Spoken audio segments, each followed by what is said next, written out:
This is a video showing how to calculate the various costs that we have to deal with in Chapter 10. Some of it is going to be a little bit of review of Chapter 9 because in Chapter 9 we found the marginal product and the average product, and some of that has to be or can be used to help us get these other costs. So here's a table showing what may be familiar to you from Chapter 9. We have some inputs and outputs. These are in the short run. Probably labor is the input that you got here, and you going up in various increments. Some of the increments, notice, are 2 units or even 5 units. And then as a result, you get an increase in output. Obviously, if you have no input, you don't get any output. And comparing all these numbers, we can come up with numbers for the marginal product, for the average product, but we also, from those inputs and outputs, can determine what the marginal cost is, the average variable cost, the average fixed cost, and the average total cost, provided that we have information about the cost. Our principal means of deriving information about the cost is the wage and the fixed cost. Part of that is because the variable cost is the wage times the amount of labor that you're using. You have a certain number of workers that you're hiring, and for each of them you have to pay them that wage.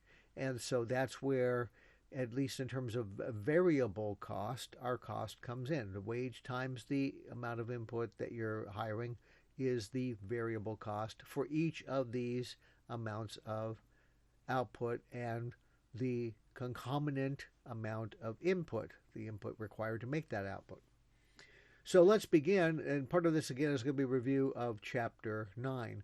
So for example, if you want to find the marginal product, remember how you get the marginal product. The marginal product is the difference between the outputs going from one line on the table to the next line on the table. So for example, on this first blue line, by the way, the reason why these are blue is just to keep track of which line you're on. The first blue line here on the table, you're going from 0 inputs to 2 inputs, and as a result you go from 0 outputs to 501 outputs.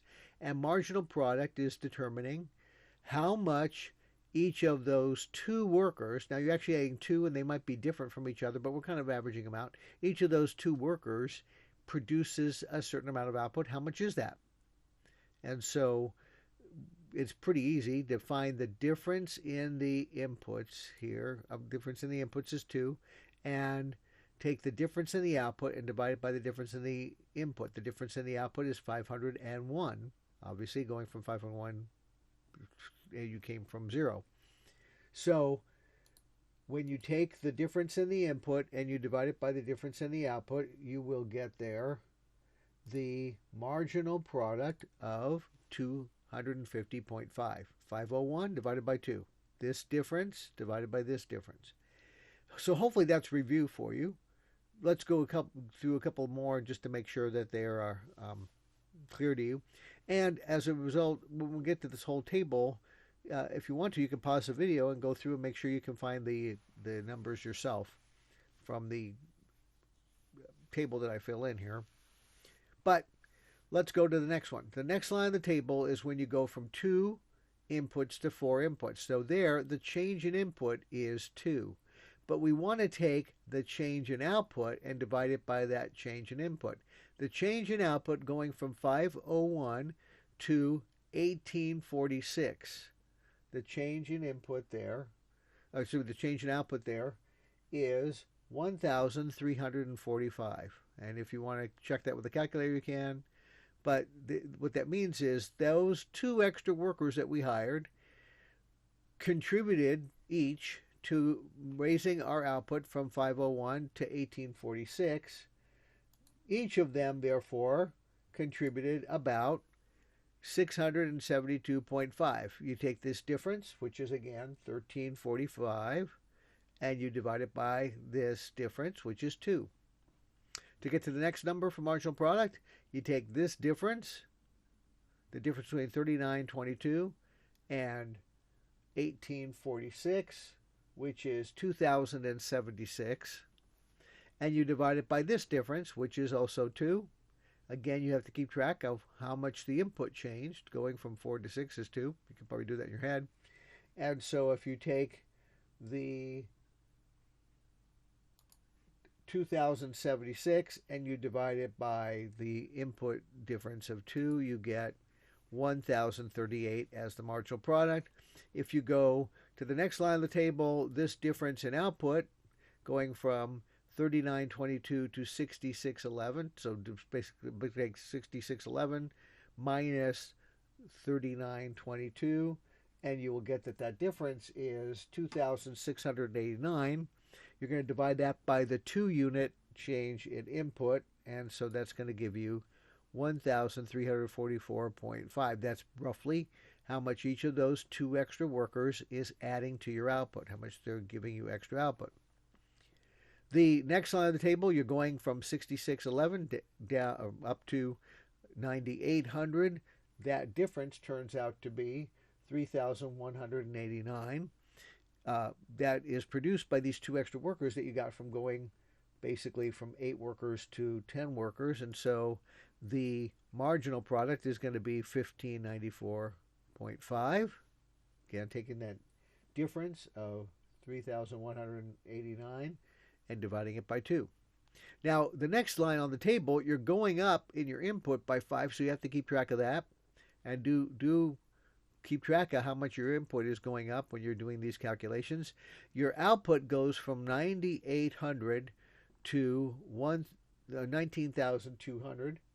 And so that's a difference of 9,400. This difference, if you do it in a calculator, in the output is 9,400. This difference, of course, in the input is 5, going from 10 to 15. And so when you do the calculation, you're going to get that the marginal product is 1,880. Again, the 9,400 difference here divided by 5. So that's how you do the marginal product. Hopefully that's a review. Let me fill in the other numbers here, and you could, if you want to, you can kind of pause the video and look at that. Those calculations to see what the numbers are yourself. So here are the answers. And the next column on the table is average product. To find the average product, remember, all you do is you take the output divided by the input. So this is much easier to do. There's no subtraction that is involved. You just basically take the output divided by the input. So to do that here, you take this output of 501 divided by 2, and that's going to give us, the answer is 250.5. Now, these happen to numerically be the same because the math that you're doing is the same, although the process is different.